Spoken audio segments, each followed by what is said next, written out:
Well, what's the story on this vehicle, right? This M37 Dodge Power Wagon. Well, the story is the guy originally that got this was an old guy, and 10 years ago he went to a military auction where he bought this vehicle, okay? Now, this vehicle had all kinds of other junk in the back and everything else, and I've gone through all of it. And a lot of the other junk was, it was just something else. It's just nothing really worth much. In fact, it didn't even belong with the vehicle. So I think the military auction, they just tossed everything they could in the back. Even also what was in here in the back was actually a seat for the framework and seat for an ambulance. So that doesn't go with this. There's no way. Altogether, on the odometer, it says it has 22,917 miles on it. Not 122, only 22,000. And but anyway, the guy that originally bought it, he died 5 years ago. And the guy I bought it from, he bought it 4 months ago from him, from the family actually. He'd been going back and forth. I guess he just liked the look of the truck, and but he never did anything to it at all in 4 months. So he had it the whole time. But apparently the other old guy was trying to convert it over to a 12-volt system, but he never got finished with anything. It still has a lot of the 24-volt parts that it's supposed to have. And yes, this is a 24-volt system.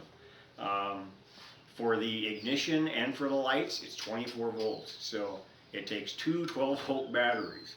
And I'll show you that in a little bit where that goes. But yeah, so he tried, I guess, to start. And I noticed it's a flathead 6 is what it's got. And the mileage on this vehicle is, well, let's say not very good as far as miles per gallon goes. According to the specs, it will get 6 miles per gallon. So a 24-gallon gas tank will get you a distance of about 150 miles if you're lucky. So it was never really made for economy, that's for sure. It's basically got a lot more torque than anything else. It's only 78 horsepower. It's very low on horsepower, but it's just got a lot of torque. That's all there's to it. But anyway, this thing, I know the thing only has that amount of mileage on it because, well, I'll show you where it is. Hold on here. If you look inside the vehicle, let's see if you can see it over there. Yeah, let's zero in on it here. You see a little can over there? It's like a tobacco can, but they used it for the service records on this. So hold on a second, I'll go get it out and I'll show you what the service records look like. Alright, let's see if I can get a good shot in there. Yeah, if you look at the service records, the last service was done in July 6, 1977, and at that time it had 22,917 miles, which is exactly what the odometer reads right now. So it never got moved. It never got run after 1977. So obviously it's never been started or run since then because the odometer's never moved. It stayed right there. So yeah, and this was inside this tobacco can, folded up. And there's a frame, a little bracket they got on the inside over there. Let's see if I can get it over there. Anyway, it's it's over next to the glove compartment. And so it's got kind of the service records for it, but I mean, very brief. I mean, there's only a few years on there, but anyway, if you look at this thing, yeah, it's got a lot of gears and levers. Because, let's see if I can get you over there. All right. Of course, you have the clutch. There's a brake up there, and then above the gas pedal, there's a starter button up there. the gas pedal, so you could actually put your hand or your foot on the gas and the starter if you needed to. And then right over here, this first lever is a power takeoff. Then you have, of course, the gear shift, and then it's got a high-low range of 4x2, 4x4, and then you have the parking brake. So yeah, it's got a lot of stuff in there, and basically it does work. I mean, it's pretty much most of the stuff is freed up. We tried it out already. So let's see if I can get another shot inside there. Makes it kind of bad because I'm getting kind of a glare from the outside here. But anyway, yeah, the panel is there. The only thing that's missing is the pressure gauge, and I have ordered a new one. That one's coming. And then the nameplates and stuff are there. The serial number, which is what they're actually using for a VIN number, that is visible.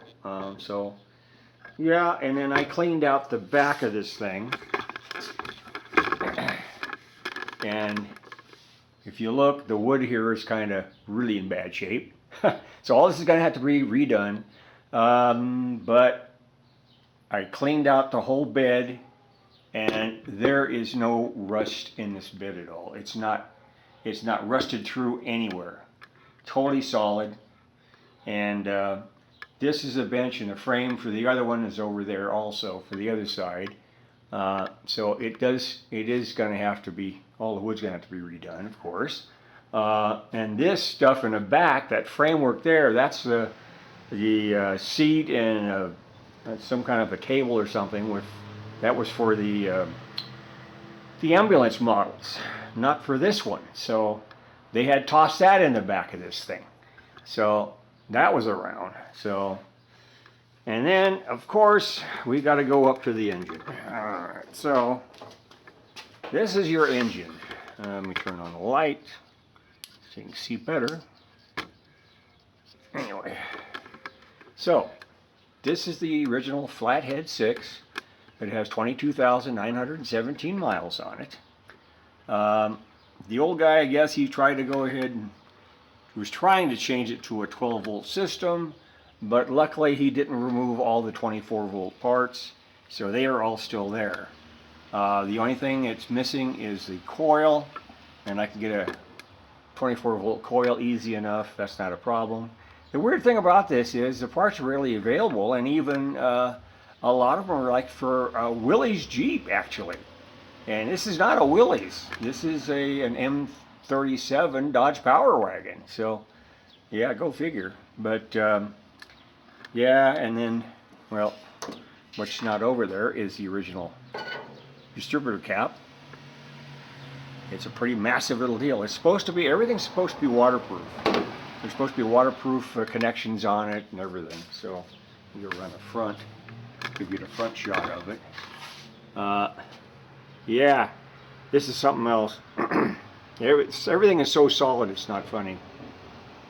But that's a Carter updraft carburetor.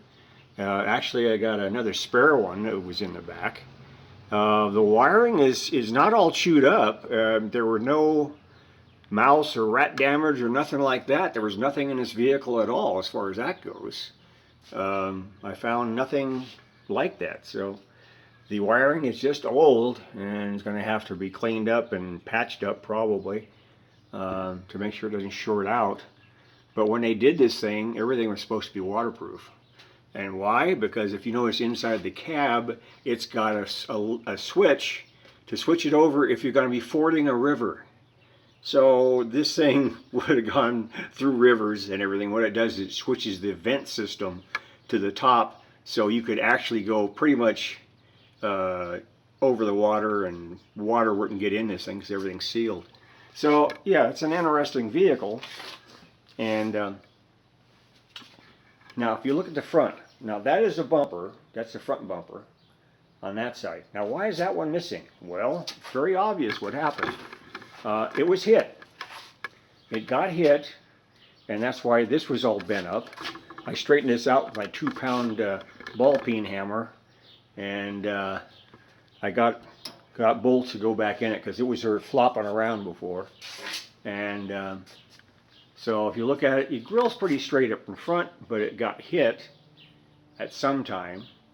And actually the other part of the bumper is right there under these lights that don't even go with the vehicle. Let me see if I can get it out of the way.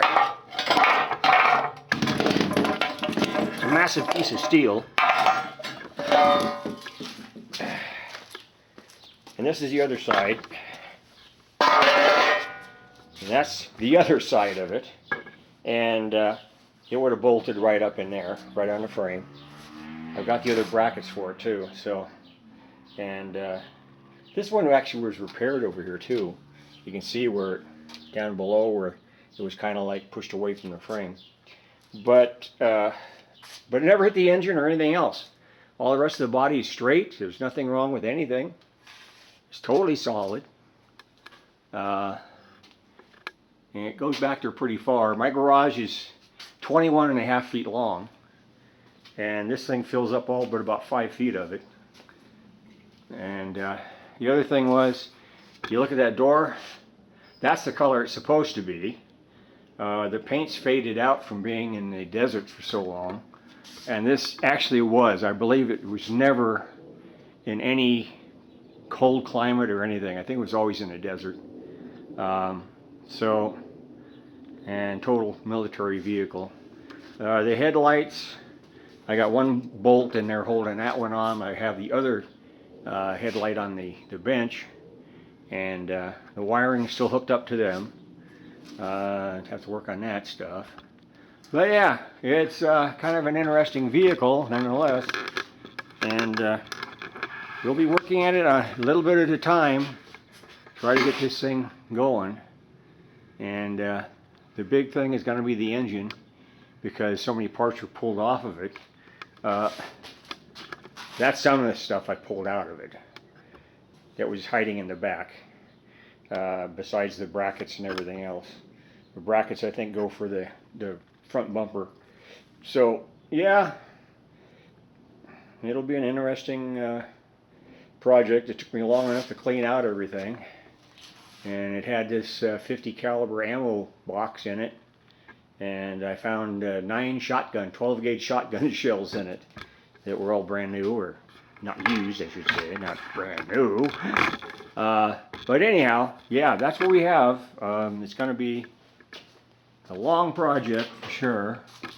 I'll have to go, of course, work on having somebody do the upholstery or do it myself. I don't know how. I've never done upholstery before anyway. So anyway, yeah, that's what we're looking at. And we'll continue giving you updates on this thing as we work on it. That's going to be it for now. Talk to you guys